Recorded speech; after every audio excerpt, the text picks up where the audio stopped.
¿Quieres sanar espiritualmente? ¿Quieres crecer como persona? ¿Quieres desarrollar habilidades emocionales y de actitud ante la vida? Te invito a que te quedes a El Consultorio de Elena, un programa dedicado al desarrollo humano, la salud, el bienestar, calidad de vida y alimentación, en donde te daremos tips, te daremos herramientas y te brindaremos mucha luz en tu camino y en tu búsqueda de sentido de vida. Te invito a que te quedes en este programa de descubrimiento de ser humano a ser humano. Bienvenido a El Consultorio de Elena.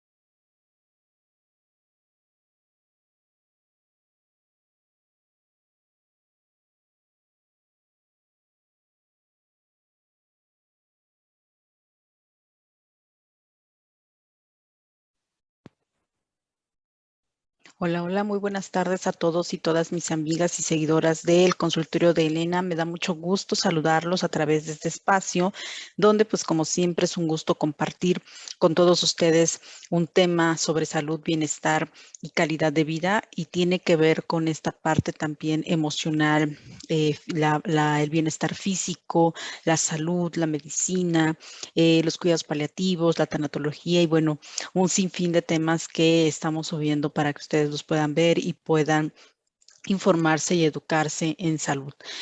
Saben que pueden escucharme a través de mi canal de YouTube y a través de Facebook, y que también pueden escribirme en mi chat personal al WhatsApp al 56 21 43 04 66. En los últimos años se ha escuchado sobre la enfermedad del Alzheimer. Cada día va tomando más fuerza, pues derivado de que nuestro panorama epidemiológico está cambiando y muchas de las personas que hoy estamos entre los 30 a los 40 años, pues dentro de 20 años vamos a tener 60 o 70, dependiendo el panorama epidemiológico, dependiendo todas las situaciones que se presentan a nivel sociopoblacional, pues vamos a tener cambios y características de enfermedades y de nuevas patologías que pueden ser crónico-degenerativas. Es por ello que en los últimos años ha tomado fuerza todo lo que tiene que ver con las enfermedades del adulto mayor. Para mejorar y tener una calidad de vida, pues es necesario que tengamos un envejecimiento saludable, y es por ello que a través del Consultorio de Elena brindamos este espacio, esta información, para que todas las personas que ahorita estén en la edad entre los 30 a los 40 años vayan tomando previsiones para un futuro, para que la vejez no llegue con enfermedades crónicas como puede ser la demencia, y en especial enfermedades crónico-degenerativas que pues van a afectar su calidad de vida. El envejecimiento progresivo de la población pues tiene como consecuencia el aumento de enfermedades neurodegenerativas, enfermedades que van a tener cambios neurológicos severos dentro de lo que es la fisiopatología o la fisiología de los seres humanos. Entre ellos se encuentra el Alzheimer.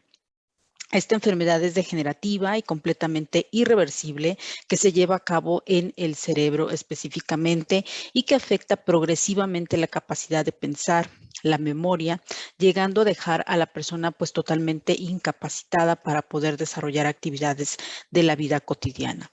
Hoy en día el Alzheimer es una de las enfermedades más prevalentes, generando pues una carga social y sanitaria importante, también una carga económica y también una carga emocional para toda la sociedad y para todas aquellas personas que viven con Alzheimer. Por todo ello, se prevé que exista un aumento dentro de la epidemiología mundial, como ya se los comentaba, y que exista también una gran necesidad de estudio y de análisis para tomar medidas preventivas. El Alzheimer va a constituir pues todo un proceso degenerativo y progresivo del cerebro, el cual, bueno, pues se caracteriza principalmente por la pérdida de la memoria, que no es la pérdida de memoria, digamos que común que se ve en los adultos mayores o en las personas de la tercera edad. Tenemos también una pérdida en la atención y en la capacidad para razonar y existe también desorientación. Vamos a ir hablando poco a poco sobre esta enfermedad a lo largo de estos minutos. Durante el transcurso de la enfermedad van a aparecer distintas fases. Por lo tanto, es importante realizar un estudio, estudios clínicos, una historia clínica a todos nuestros pacientes y también desarrollar algunos estudios de laboratorio a través de imagen, a través de tomografías y podamos nosotros tener un diagnóstico certero del Alzheimer. El paciente normalmente va a perder progresivamente sus capacidades mentales, perdiendo autonomía, perdiendo esta disponibilidad para realizar actividades y también va a tener pérdida de a nivel cognitivo y por lo tanto pues va a ser un dependiente en la fase terminal o en la fase grave del Alzheimer. Esta enfermedad es muy crítica. Los pacientes pues lamentablemente sufren mucho a nivel físico, a nivel emocional, pero también los familiares sufren por las consecuencias de esta enfermedad. El Alzheimer se convierte también en un problema de salud pública porque no existe un adecuado seguimiento, un adecuado diagnóstico y no hay un tratamiento específico para esta enfermedad. Por lo tanto, pues no existe un modelo curativo para los enfermos del Alzheimer. Esta enfermedad, pues lamentablemente es irreversible y no existe actualmente un tratamiento farmacológico que ayude a revertir el que siga avanzando la enfermedad. Por lo tanto, se ha previsto dentro de muchos estudios que quienes tienen el diagnóstico de Alzheimer en una etapa moderada o crónica, bueno, pues tienen que utilizar la terapia paliativa o los cuidados paliativos para brindarle calidad de vida a los pacientes y también aliviar el sufrimiento tanto físico, psicológico y espiritual que puedan tener nuestros pacientes. Pero para conocer mejor los conceptos, es importante definir qué es la demencia y cómo está clasificada para poder englobar y adecuar esta terminología y conocer pues por qué hay demencia ocasionada por Alzheimer. La demencia es una disminución de la capacidad intelectual en comparación con el nivel previo de función o el nivel inicial de función cerebral que tengamos cada uno de los seres humanos. De entrada, pues todos los seres humanos tenemos una función y una capacidad intelectual. Esto se mide por algunos índices. Cuando nacen los pequeños, pues ustedes saben que se les realizan algunos test cognitivos, test de desarrollo y por lo tanto en estos test identificamos cuando una persona tiene capacidades intelectuales altas, medias o bajas, dependiendo los parámetros y dependiendo los diagnósticos y los test utilizados. Entonces, existe una disminución de la capacidad intelectual en comparación al nivel inicial de nuestra función o al nivel normal dentro de los parámetros. Esta disminución pues va acompañada de algunos cambios psicológicos y del comportamiento y que da lugar a una alteración en las capacidades sociales y laborales de quien está padeciendo demencia.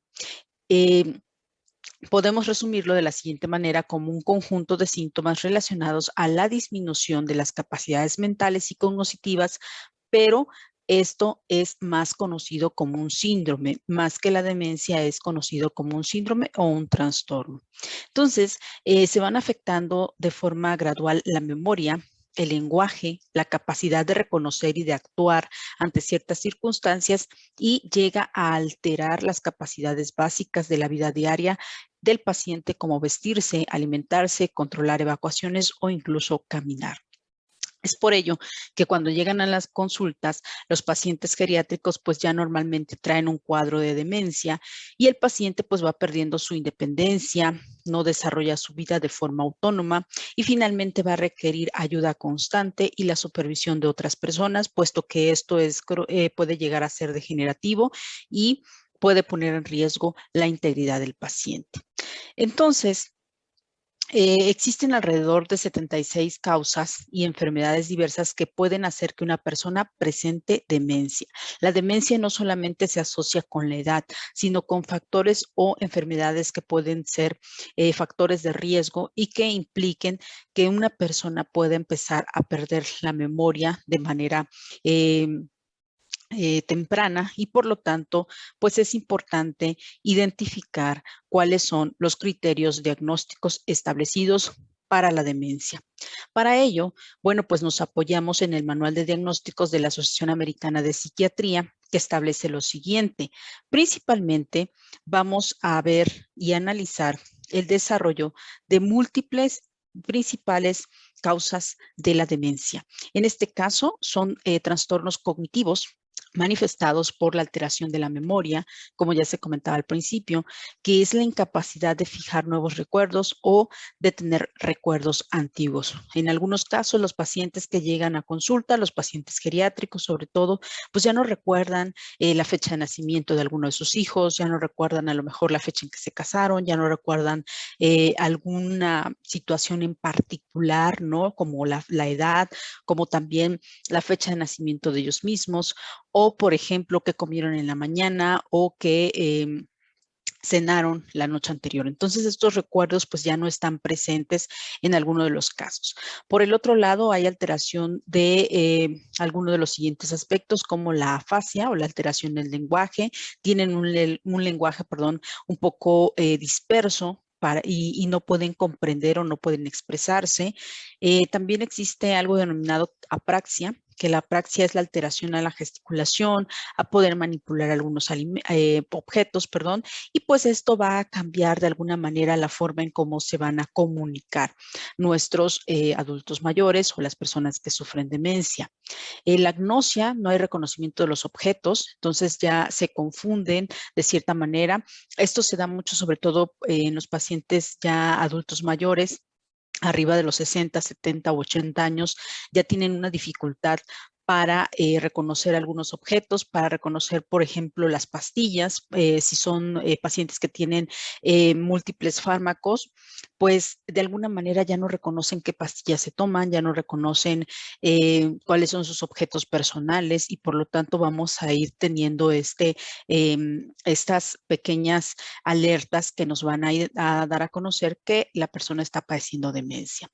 Por el otro lado, hay una alteración en la función ejecutiva, en la operatividad o en las actividades instrumentales de la vida diaria, como planificar, secuenciar, contener información o retener información. Y por el otro lado, también va a haber una alteración significativa del funcionamiento familiar, de su sistema familiar, social y laboral. A lo mejor ya no van a reconocer a algunas personas, como pueden haber confusiones entre los hijos, entre la familia, y de repente pues no reconocen quién es el nieto, no reconocen quién es el hijo, están con algunas alteraciones a nivel cognitivo que ya no les permite pues identificar adecuadamente a estas personas. Hay un inicio gradual y una disminución cognitiva continua respecto al nivel inicial de nuestro funcionamiento. Por lo tanto, este inicio puede ser gradual y puede ir de manera general atacando dentro de 3, 6 meses o un año. La demencia se puede estar presentando en nuestro adulto mayor.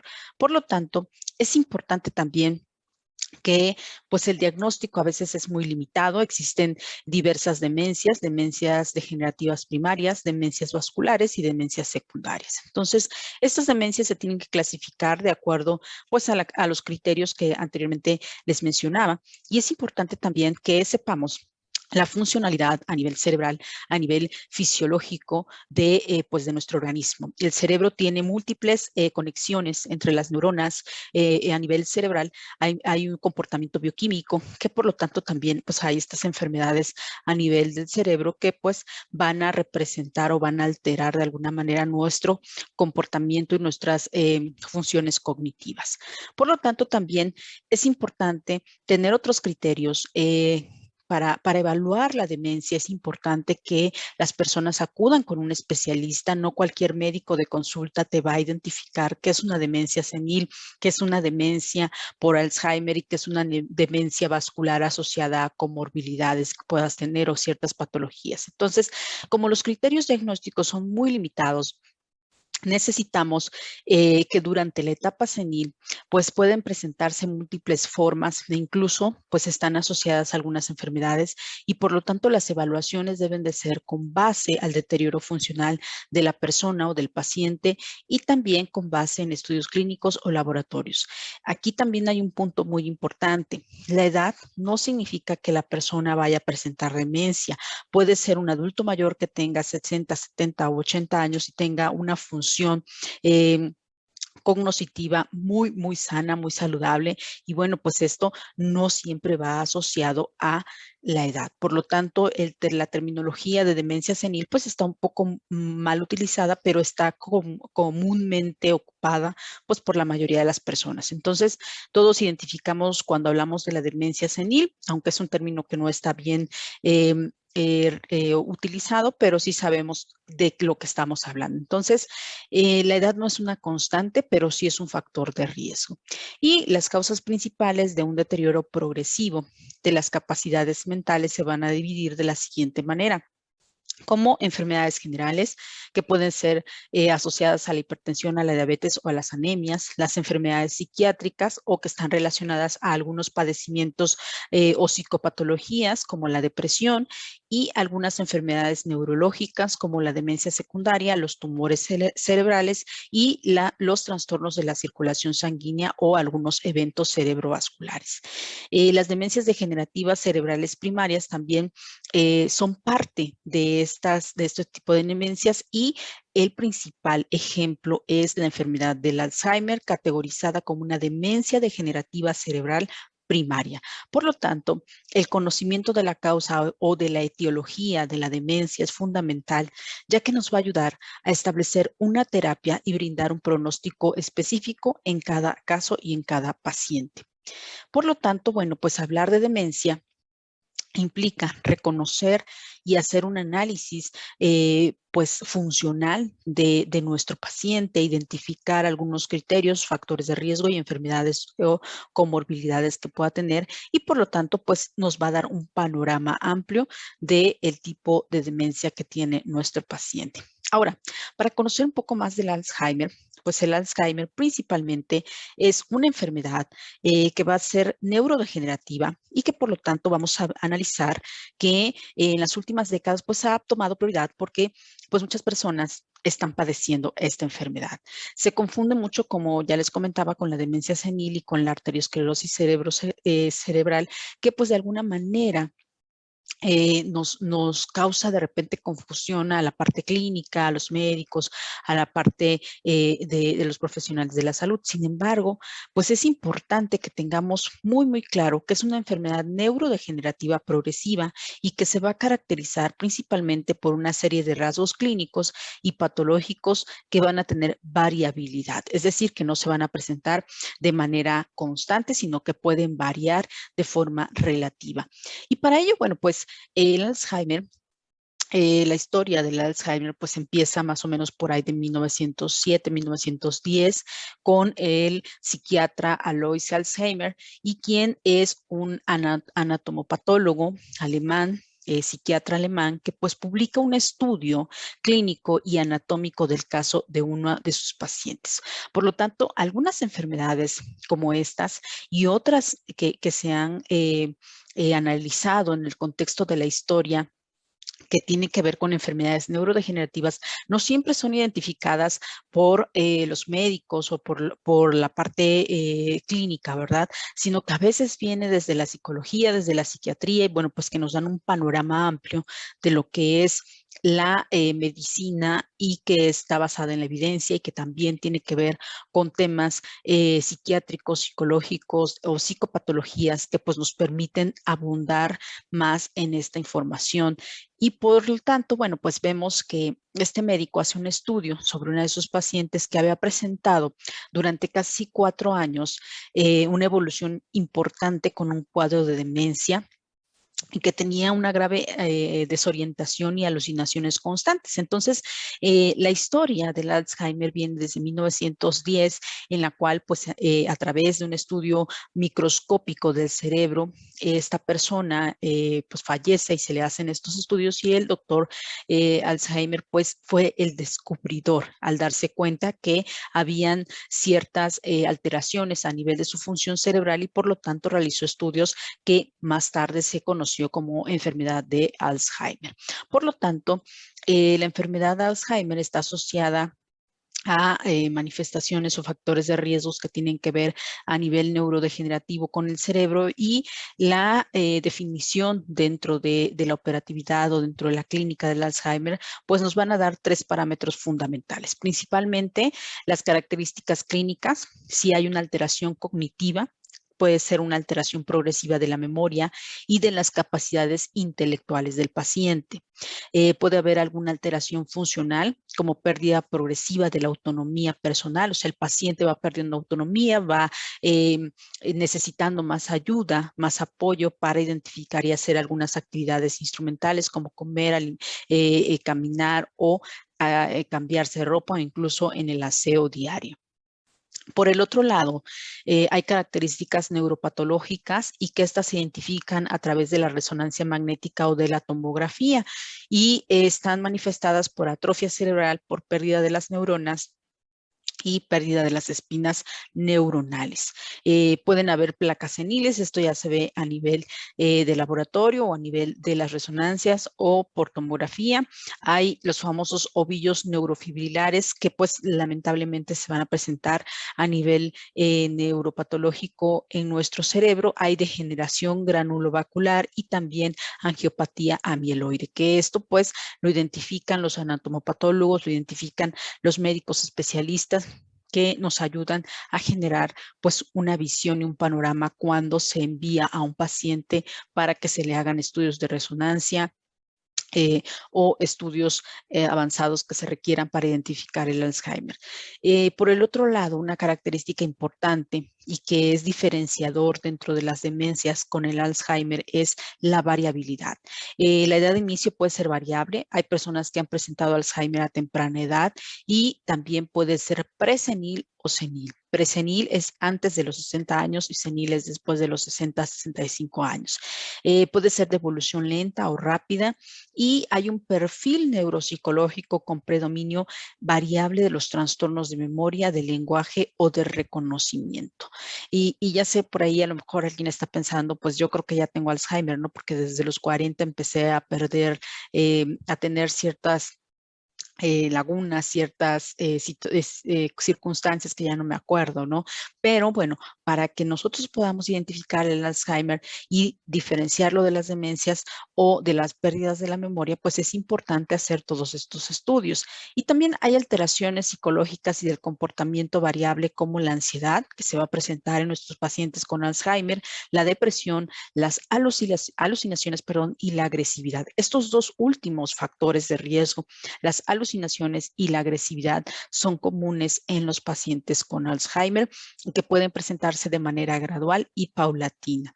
También hay algunos hallazgos variables cuando se hace una autopsia cerebral o cuando se hace un estudio patológico del cerebro.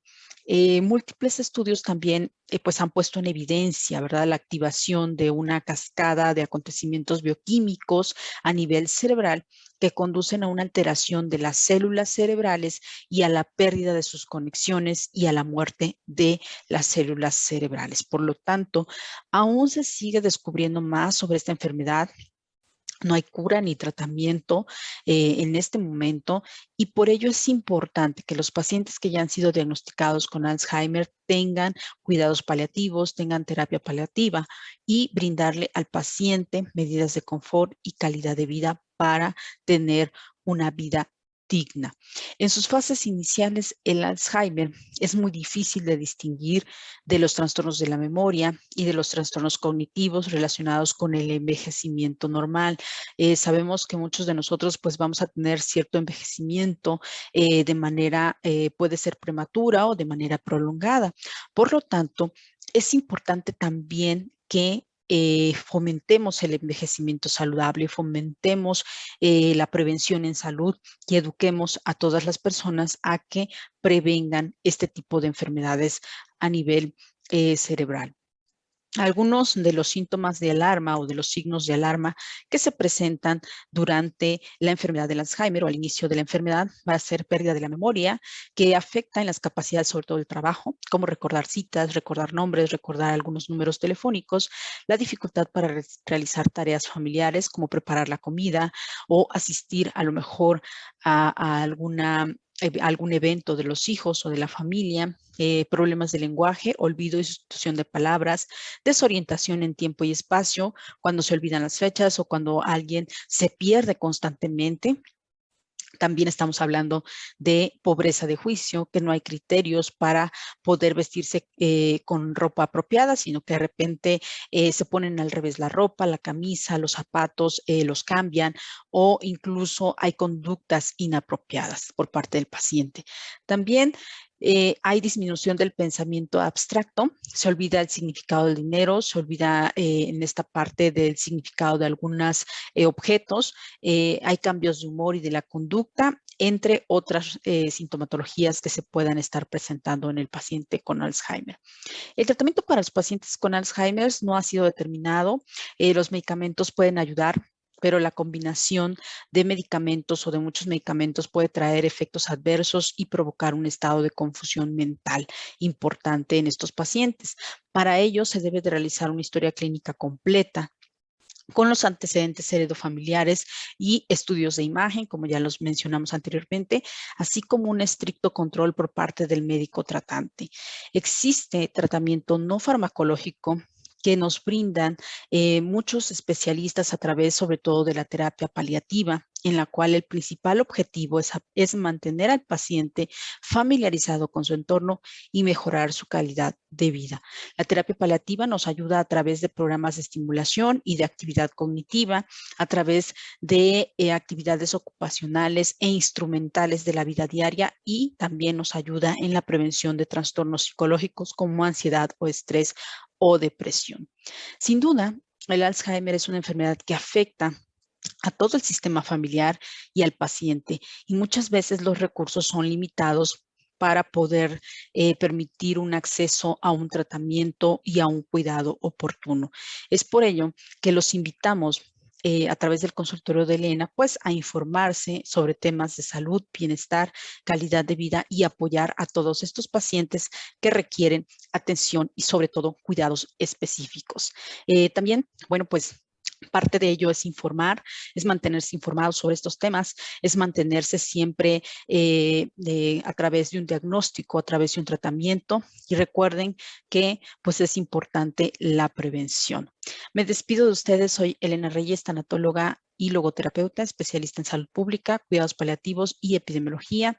Y recuerden que pueden contactarme para consultas, para asesoría, para alguna terapia a través de mi chat del consultorio de Elena, donde con gusto les voy a responder personalmente y pues nos vemos en el próximo episodio de El consultorio de Elena.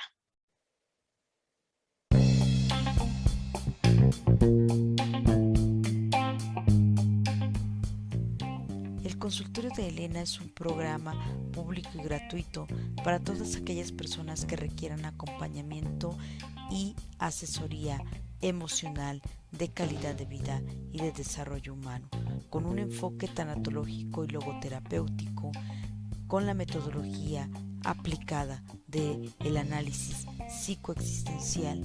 Desarrollamos un proceso de apoyo y de asesoría a los pacientes que estén pasando por situaciones o circunstancias difíciles y los cuales no pueden sobrellevar por sí solos. Te invito a que me sigas en mis redes sociales a través de Facebook, Twitter, Instagram, @el consultorio de Elena. Mi nombre es Elena Reyes, soy tanatóloga, logoterapeuta, certificada en Mindfulness y Health Coach, y te invito a que me sigas y le des like en mis redes sociales.